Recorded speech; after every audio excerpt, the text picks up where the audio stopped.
Kinben Book 1, Chapter 14. Linggo, isang araw bago ganapin ang College Basketball League. Isa itong kompetisyon sa pagitan ng 10 tertiary schools sa Calapan City kung saan ay ang city government ang umi-sponsor. May malaking premyo nga ring makukuha ang sino mang magkakampyon dito. Sa kompetisyong ito ay round robin ang magiging sistema ng laban at sa oras na matapos ang siyam na laban ng bawat team ay doon napipili ng top 4. Lalabanan ng nasa first place ang nasa fourth place. Samantalang ang second at third naman ang magkakaharap. Ito ay sa isang best of 3 games. Ang unang makadalawang panalo naman ay siyang uusad sa finals. Pagdating naman sa finals, mayroon namang best of 5 games kung saan ang mauunang makatatlo ng panalo ay siya ang magiging champion ng CBL. Ang Calapan University ang school na palaging nagkakampyon dito at tila sila pa rin ang mananalo sa season na ito. Halos lahat kasi ng kanilang mga players ay magagaling at lahat ng mga ito ay praktisado para sa bawat laro na lalaruin nila. Sa mata nga ng marami ay nananatiling walang makakatalo sa paaralang ito, lalo pat narito ang tinaguriang Big 3 ng CBL. Bukas na nga gaganapin ang opening ng CBL sa CU at inaasahang maraming estudyante mula sa iba't ibang school ang pupunta rito. Isa pa, ang CU ay ang nag-iisang university sa buong Oriental Mindoro. Sa ganda at laki nga ng school gym nila ay kayang-kaya nilang iukupa ang maraming manonood. Bukas din gaganapin ang unang laro sa pagitan ng CU Ballers at St. Anthony Thunder. Isa itong laban na siguradong maraming manonood dahil maglalaban kaagad ang top 2 teams ng CBL, ang Big 3 laban sa kinikilalang Big 3 ng SA. Nitong nakaraang season nga ay nagawang ma-3-0 ng CU ang kalabang ito, pero sa kabila noon ay naging dikit pa rin ang bawat laro nila. Samantala, habang ang lahat ng mga players sa bawat school ay abala sa paghahanda sa CBL, mas pinili naman ng coach ng SISA na pagpahingahin ng kanyang mga players. Hindi sila nagkaroon ng practice game nitong dumaang Sabado. Naisipan nga ni Coach Eric na gawin iyon dahil nakita niya ang puspusang pagpapractice ng ilan sa kanyang mga players. Sila ay sina Alfante, Romero at Cunanan. Maging ang baguhang si Ricky Mendez ay nakikita rin niyang pursigido. Aminado si coach na hindi lahat ng players niya ay siniseryoso ang practice games, pero hindi niya maipaliwanag ngayon. Pakiramdam niya kasi ay tila may maiipanalo na silang laban ngayong darating na season. Isang normal na linggo ng umaga naman nga para kay Ricky ang araw na ito. Pagkatapos niya mag-jogging at sa bihirang pagkakataon ay dinala niya ang kanyang sarili sa basketball court na malapit sa bahay nila. Tulad ng madalas niyang napapansin, may mga naglalaro na kaagad dito. Mga binatang halos kaedad niya ang mga naroon at may ilan ding mga nasa 30 na pataas ang edad. Napatingin siya sa court pagkatapos niyang umupo sa tabi. Naisipan niya muna kasing magpahinga. Nang sandaling mapatingin siya sa court ay napaisip na lamang siya. Bukas na ang opening ng CBL. Sa Martes may laro na kami. Wala pang ideya si Ricky sa player na kanyang babantayan, pero isa lang ang bagay na alam niya, magaling na player ito. Pinanood niya muna sandali ang mga naglalaro sa court. Puro shooting lang ang nakikita niyang ginagawa nila. May siyam na kalalakihan at may ilang mga bata na nakikisambot ng bola sa ilalim ng basket kapag hindi papasok ang mga tira ng mga nandoon. Halos mga walang pantaas ang mga naglalaro rito. Kalatangang kanina pa lang ay naglalaro na ang mga ito. Tila nga walang kapaguran kung sila ay titingnan. Para sa kanila, ang sarap maglaro ng basketball. Nakikita nga rin ni Ricky ang mga payabangan ng mga moves at mga kung ano-ano ng bawat isa. Naisip tuloy ni Ricky kung may ibubuga ba siya sa basketball para kay Mika, para mapansin ni Mika. Napangiti na lang na parang sira si Ricky. Para na naman daw kay Mika. Aminado siya na iyon talaga ang main reason niya. Ngunit dahil kasali na siya sa varsity, kailangan na rin niyang mag-ayos kahit paunti-unti. Kahit hindi mo ako gusto, lalaruin ko pa rin ang sports na gusto mo. Tumagal nga si Ricky ng sulyap tingin noon pa, kaya sisiw lang daw ito sa kanya. Babalik na lang daw uli siya sa pagsulyap tingin sa dalagang gusto niya. Parang dati lang. Medyo hindi na rin nga sila nagkakachat ni Mika habang papalapit na ang CBL. Busy na rin kasi ang dalaga. Inintindi na rin naman iyon ni Ricky. Total, nakikita pa rin niya ito habang nagpara-practice ito sa gym. Medyo pinanghinaan nga lang siya ng loob na i-approach ito. Magkaganoon man, masaya pa rin si Ricky sa mga nangyayari sa kanila. Nakatulala nga si Ricky sa kawalan nang mapansin niyang may kung anong paparating sa kanya ng sandaling iyon sa barangay court nila. Ang bola. Kung dati-rati nahihirapan siyang sambutin ito, sa pagkakataong ito ay nasalo niya ito nang walang kahirap-hirap. Napabuntong hininga na nga lang siya at napatayo habang hawak ito. Muntik na iyon. Winika niya sa sarili at isang lalaki nga ang lumapit sa kanya. Ricky? Wika ng lalaki. Bahagyang nagulat si Ricky nang banggitin ng lalaki ang kanyang pangalan. Pero alam na rin naman niya kaagad kung bakit. Namukhaan niya kaagad ito, ang kapitbahay niyang si Christian at kaklase niya ito noong elementary. Laro tayo, kulang kami ng isa, 5v5. Winika ni Christian na tila alam na naglalaro si Ricky nito. Ha? Ngumiti si Christian at tinapik sa balikat ang binata. Napanood kita. Naglalaro ka na pala uli ng basketball? Hindi ako makapaniwala.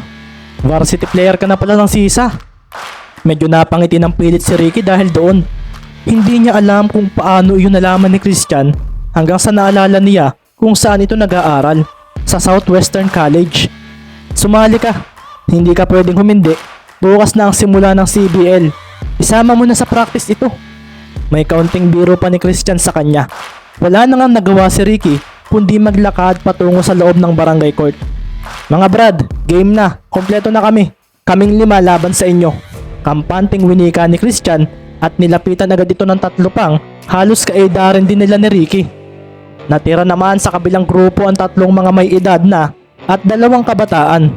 Brad, naglalaro na ba uli iyan? Tanong ng isang kabarangay rin ni Ricky. Si Jojo ito kung tawagin. Kalbo ito at may kapayatan ng pangangatawan.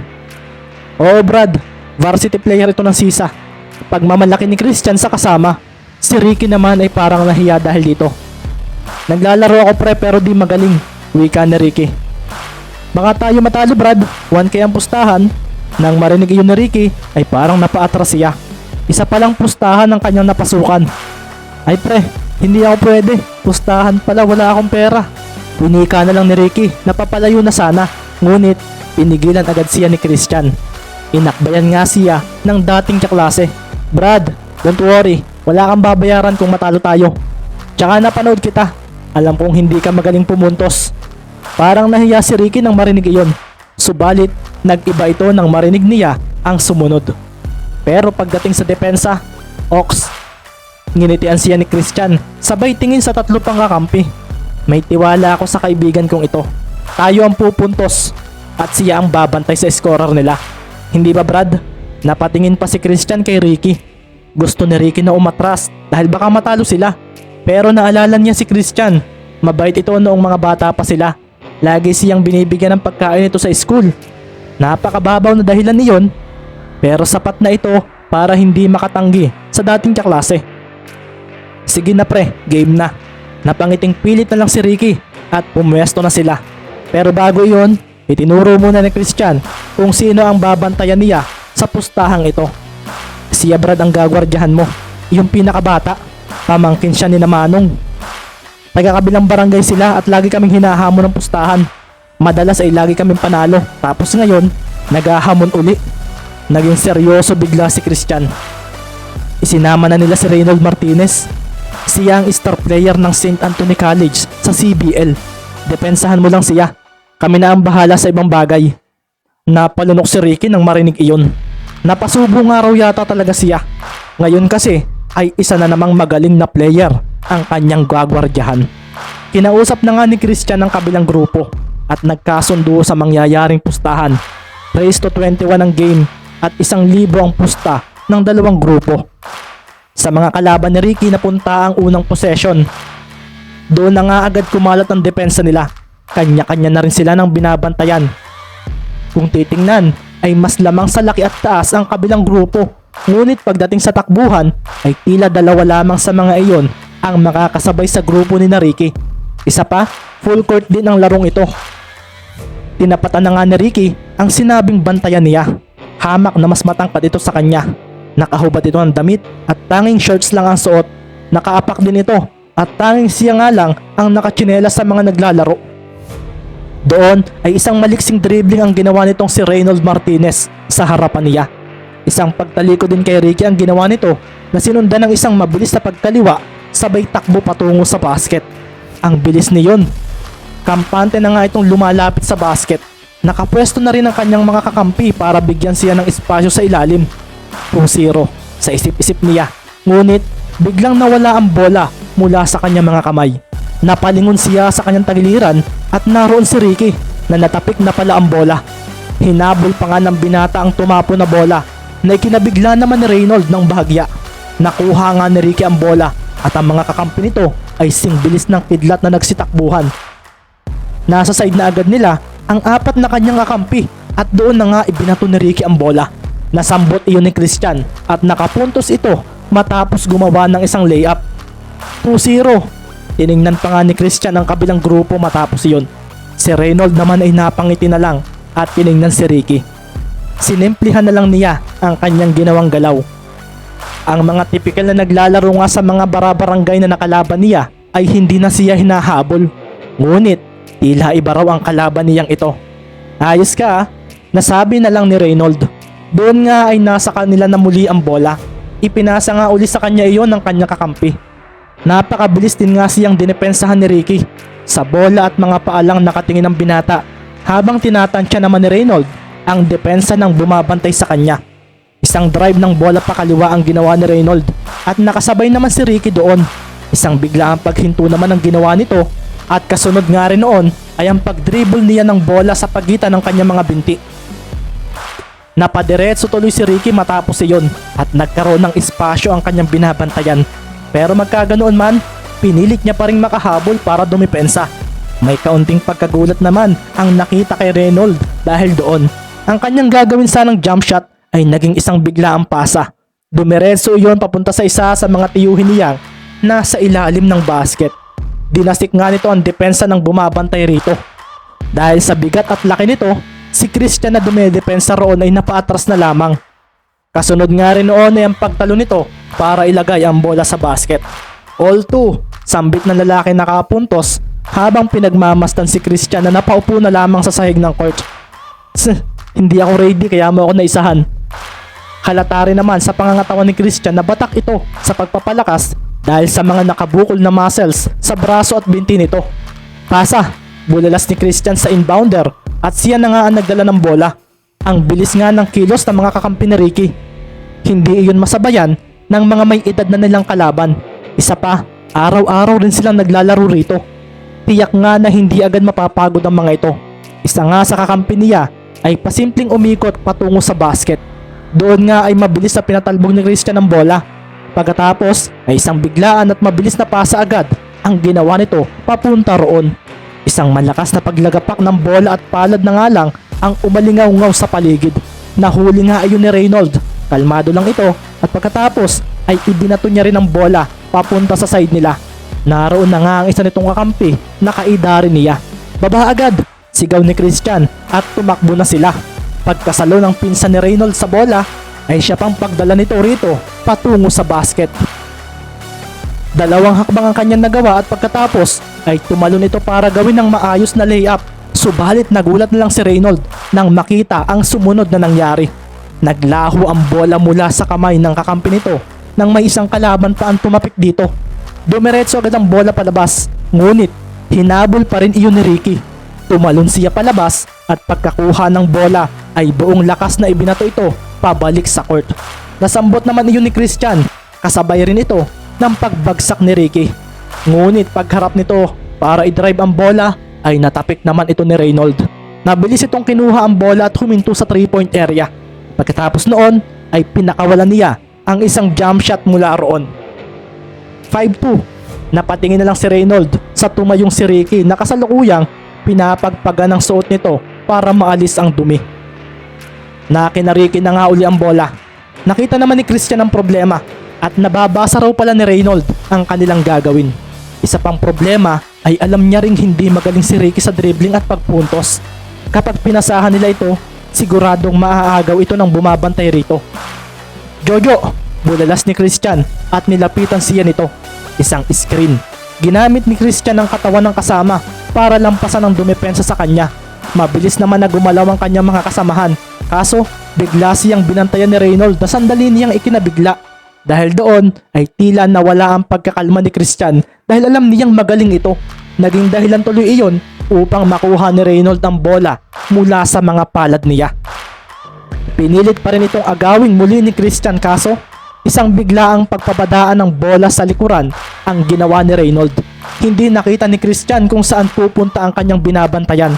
Akala niya ay kakaliwa ito kaya dito siya dumiretso ngunit naiwanan siya ni Reynold nang pinatalbog naman ito ang bola pa kanan matapos itong padaanin sa pagitan ng mga binti niya.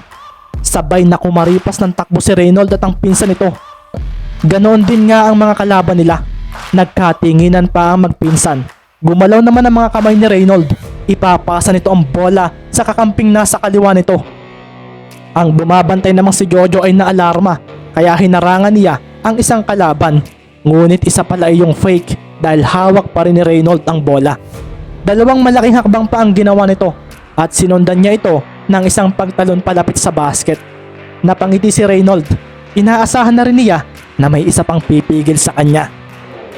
Aagawin na nga ni Ricky ang bola na nasa kanya namang kaliwang kamay subalit biglang ibinali ni Reynold ang kanyang layup.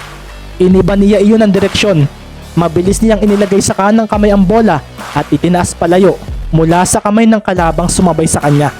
Umangat nga ang bola sa ere kasabay ng pagbagsak nilang dalawa sa semento. Ang bola nga ay tila lumipad at dumiretso sa butas ng basket. 7-2. Mabilis nga na tumayo si Reynold at doon ay inalalayan din niya si Ricky. Salamat, wika ni Ricky rito na naliligo na sa sariling pawis. Napailing na lang si Christian at lumapit kay Ricky. Brad, mukhang na-underestimate ko sila ah. Tch, ang lakas ni Reynold. Tagilid tayo. Dagdag pa ni Christian. Goodbye 1K. Biro na lamang ni Jojo sa mga kakampi. Napangiti naman ang pilit si Ricky at tiningnan ang mga kakampi. Hindi pa sila nakaka-21 kaya hindi pa siguro tayo talo, wika ni Ricky. Wala si Ricky sa sisa at hindi siya naglalaro para mapansin ni Mika. Hindi rin siya naglalaro para sa school nila. Sa pagkakataong ito ay naglalaro siya para sa mga kakamping hindi naman pa niya kilala maliban kay Christian. Anong gagawin natin, Brad? Baka may masuggest ka, tanong ni Christian. Napaisip si Ricky. May shooter ba sa inyo? Magaling sa 3-pointer? Tanong ni Ricky. Sa totoo lang, ako ang medyo shooter sa amin kaso minsan ay sumasablay. Iba talaga ang galawan kapag may mas experience sa paglalaro nito. Dagdag pa ni Christian. Iba na nga talaga sa pagkakataong ito. Maingat na ang galaw ng kalaban nila na pinapangunahan ng isang player mula sa CBL. Kaya nga lang sila nanalo nitong huli nilang laban ay dahil hindi nababasa ng mga ito ang plays nila. Siguro nga, nasabi na lang ni Ricky. Napatingin na lang nga si Ricky sa basket. Kaya rin naman niyang pumuntos kapag malapit sa basket dahil natatantya niya ang puwersa rito pag malapit. Wala sigurong masama kung susubukan, sabi ni Ricky sa sarili at ibinaba na nila ang bola. Inalala ni Ricky ang mga napanood niya at ang mga itinuro ng kanilang coach sa sisa. Magseset din ako ng screen sa inyo. Doon nga ay sabay silang gumawa ng screen ni Jojo at tinakasan ni Christian ang bumabantay sa kanya. Si Jojo naman ay mabilis at tumakbo palapit sa basket. Ipapasa sana niya rito ang bola kaso biglang humarang si Reynold. Kinabahan na naman ito ngunit nakita niya si Ricky na tumatakbo patungo sa basket. Wala na ngang ibang naisip si Christian. Alam niyang baguhan ito pero no choice siya. Jojo! Bulalas si Christian at pagkatapos ay ibinato nito ang bola. Doon ay nabigla si Reynold dahil hindi sa direksyon ni Jojo pumunta ang bola. Nasambot iyon ni Ricky. Doon nga ay hinarangan siya ng isa sa may edad ng kalaban. Napakalapit na niya sa ring at doon nga ay tumalon siya para buong lakas na ibira ang bola pa itaas. Kaso hindi iyon pumasok. Doon ay naisipan nga ni Ricky na kunin ang rebound. Ngunit tila hindi siya makagalaw nang i-box out na siya ng malaki at may kabigatan na kalaban. Wala na nga nagawa si Ricky kundi ang kumaripas ng takbo patungo sa side ng kalaban upang dumepensa. Nakuha nga ng kalaban ng rebound. Nasa ibaba na rin si Reynolds at doon ay nakita niya ang bola na paparating na sa kanya. Nakita rin niya si Ricky na papalapit na rin sa kanya. Wala kang opensa pero magaling sa depensa. Ayos ka kung magagaling din ang kasama mo, kaso ang basketball ay isang team sports. Hindi mo kami matatalo kung sila ang kakampi mo. Binitawan nga ni Reynolds ang bola. Isang 3-point shot ang kanyang pinakawalan at pumasok na naman iyon. 10-2. Gaya ng inaasahang mangyari, wala na nga nagawa ang grupo ni Ricky. Natalo sila. Pagod na pagod ang dalawang grupo nang matapos ang kanilang laro. Pero mas napagod ang grupo ni Ricky dahil talo sila ng 1,000. Pasensya na pre, tila nalungkot na sabi ni Ricky kay Christian. Nakaupo na sila sa gilid ng court ng mga oras na iyon. Napatawa naman ang kanyang mga kasama. Sa kabila ng pagod at pagkatalo ay tila masaya pa rin ang mga ito. Hindi tuloy maiwasang mapansin ni Ricky ang mga bagay na iyon. Nabawi lang naman nila ang kanilang talo noong isang araw. Ano Brad, masarap ba maglaro ng basketball? Biglang nawika naman iyon ni Christian kay Ricky. Napatayo si Ricky at nakita niya ang kaligayahan ng mga ito. Ang mga hiyawan ng mga ito sa umaga tuwing naglalaro. Ang mga nagkikiskis ang mga pawisang katawan at ang mga tunog ng pagtalbog ng bola. Hindi lang basta naglalaro ang mga ito. Ini-enjoy nila ang larong basketball. Oo pre, masaya nga talaga maglaro ng basketball. Kaya sa sunod, pag-aaralan ko na ang pagtira ng jump shot. Para sa sunod na pustahan natin, manalo na tayo. Dagdag pambaon din, napabiro pa si Ricky at kasabay niyon ay ang paglapit ni Reynolds sa kanila. Yo, salamat sa magandang game. Nag-enjoy ako. Nakakapagod pero ayos pa rin. Nakangiting winika ni Reynolds na nakapagpangiti kina Ricky. Salamat din Brad. Star player ba naman ng St. Antonio ang makalaban namin? Good luck Brad sa CBL. Wika naman ni Christian. So nag-aaral pa kayo? Nanonood kayo ng CBL? Tila nagkaroon ng kaunting pag-uusapan ang mga ito dahil doon. Kami lang ni Ricky Brad. Inakbayan ni Christian ang katabing si Ricky. Ako sa Southwestern at isang ito sa Sisa. Napatingin si Reynolds kay Ricky. Oh, sa Sisa ka? So kilala mo si Maki Romero? Doon na nga napatayo si na Ricky. Sasagot na sana siya nang biglang sumingit si Christian. Kilala niya iyon Brad. Teammate niya sa varsity ng Sisa. Sandali ngang natigilan si Reynolds sa narinig. Doon ay napangiti ito at naalala ang isang kakilala roon. Hindi, ang kanyang matalik na kaibigan doon. So, player ka ng Sisa. Ayos na ayos talaga. Doon na inilahad ni Reynolds ang kanyang kamay. Reynolds Martinez, nice meeting you. Doon ay napatingin si Ricky sa binata. Ricky Mendez, salamat pre, nice game. Mas gagalingan ko pa sa sunod. Doon na nga nagkami ang dalawa. Si Reynolds ay bigla pang sumeryoso nang marinig ang buong pangalan ng kaharap niyang ito. Ricky Mendez? Sino iyon? Sure ka? Taga Sisa, inalok ni Carlo? Bakit hindi ko kilala ang isang iyon? I-chat ko nga si Maki. Napatapik na lang si Reynolds sa balikat ni Ricky at seryosong tiningnan sa mga mata ang binata. So, see you sa CBL. Mukhang nakikita ko may gugulatin ng Sisa ngayong season. Pagkatapos noon ay umalis na si Reynolds, pero bago iyon ay sinabi muna nito na i-add niya sa FB si Ricky. Gusto kasi nitong maging kaibigan ang player ng Sisa na ito. Napangiti na nga lang si Reynolds habang naglalakad palayo. Hindi na nga siya makapaghintay na makalaban ang team ng kanyang best friend.